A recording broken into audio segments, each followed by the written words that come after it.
Well, hello folks. Here we are again. I did start to do some basic disassembling of this old clock here. I kind of started with the disc pendulum simply because it was detached from the clock to begin with.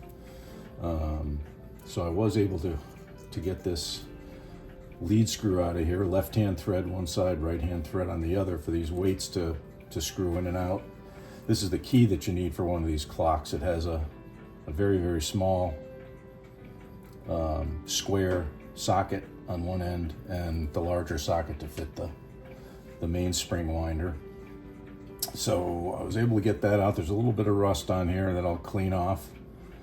And I took a little bit of Barkeeper's Friend, my buddy Barkeeper's Friend here, and you can see what's left of the lacquer was put onto this brass to prevent it from tarnishing. Well, I'm sure it prevented it for quite a while, but it's given up the ghost. So this was just some very light polishing with some Barkeeper's Friend, but what I think I'll do is I'll take some acetone and try and loosen up this lacquer that's on here and around the base of this to clean that off. And I don't want to take this all apart. These are all separate pieces here, so I'm going to throw this and the weights and some other probably small parts into my ultrasonic cleaner, and we'll put a little vinegar and water and maybe a little soap, liquid dish soap in there, and let that sit for 5 or 10 minutes and see how it comes out. So that'll be a bear to polish all that stuff, by hand, take it all apart and use some type of jewelry polish on it. So we'll get that all shined up, and I'll probably put the weights in as well into the ultrasonic cleaner. So as far as the suspension spring, you can see here, this was the original top block that was on there. The top of this is what was left of the suspension spring. My book calls for a 4/1000 thick, 0.004 even thousandths suspension spring. And oddly enough, it doesn't have a unit number. Normally these old clocks, the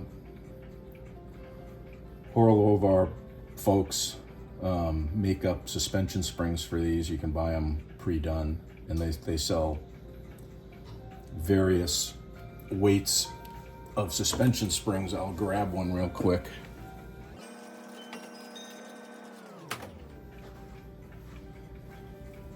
You can buy them in packages like this with common sizes here, which runs from 0.002 or 0.02 or 20 10,000ths of an inch up to 0.004 thousandths or 40 10,000ths of an inch. So my book calls for one of these, which I do have. There's a couple here left, so I'll be putting a new one because this one broke at the bottom block. Here's a bottom block that I have in stock, and what normally happens here, these are hooked into the pendulum thusly, and when the springs break, they usually break right at the top of this suspension block, and then the suspension block falls out and it gets sucked up in the vacuum cleaner, or who the heck knows. So those usually disappear, but the fork was attached and the top block was attached, so I'm not 100% sure that that's the original top block, but it certainly will function. It goes into this saddle here. Pin comes in and goes through that hole in the top block, and it basically suspends from there. I haven't really taken anything else apart here. I mean, the clock comes apart pretty simply. Ugh, that one's tight. That's sometimes a problem with these too. If somebody gets a little carried away with these, you can actually bend the spacers that hold the front and back plates, together. You can actually pull that down and bend it because there was a gap here. What's unique about these clocks, and one of the reasons they last for 400 days, is the gear reduction in these. A very simple gear reduction. You have a very large gear here on the mainspring, gear to small gear, which powers this larger gear, which again powers a smaller gear, on a larger gear, which powers a smaller gear, larger gear, smaller gear, and so on.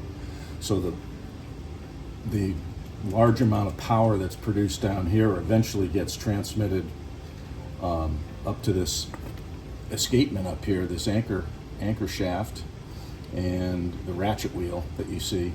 And each time that clicks, the ratchet wheel will move the minute hand around. So it's kind of a very efficient use of that power that's wound into this spring down here. And that's the reason, one of the reasons, well, it is the reason they can go up to 400 days on one winding. So I haven't started to take this apart yet, but this will all come apart, and probably put almost everything that's in here into the ultrasonic cleaner and get the years of grime and dirt cleaned off. I mentioned the 4 holes. I mean, you guys, there's a lot of holes in the back of this thing, but these 4 holes here are supposed to hold a protective device. Most of them are tubular in shape, so the wire actually drops down through a tube. That's so if you went to grab the clock, you wouldn't bend the delicate suspension spring.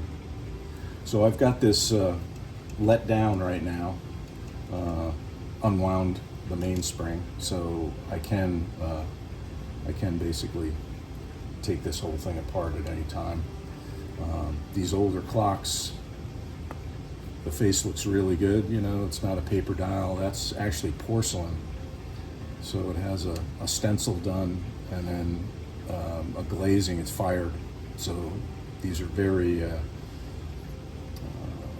very hard to scratch, or you certainly could mar it up with some kind of an abrasive or whatever, so you don't want to do that. But you know, this particular one is in great shape, and I believe this decorative escutcheon plate here can be removed. Most of them, they're kind of crimped with a special tool, the more modern ones than the 40s and 50s and so on, where you really can't take this assembly apart. There are a couple of gears in back of here, the minute gear and cannon shaft and so on, but at any rate, we'll get into that at a later date. But I thought I'd give you a quick update because it's kind of stormy outside today down here in Florida. Very, very windy.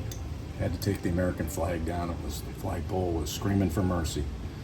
So I think I'll call it quits for there. That's a long enough installment, and thanks for watching.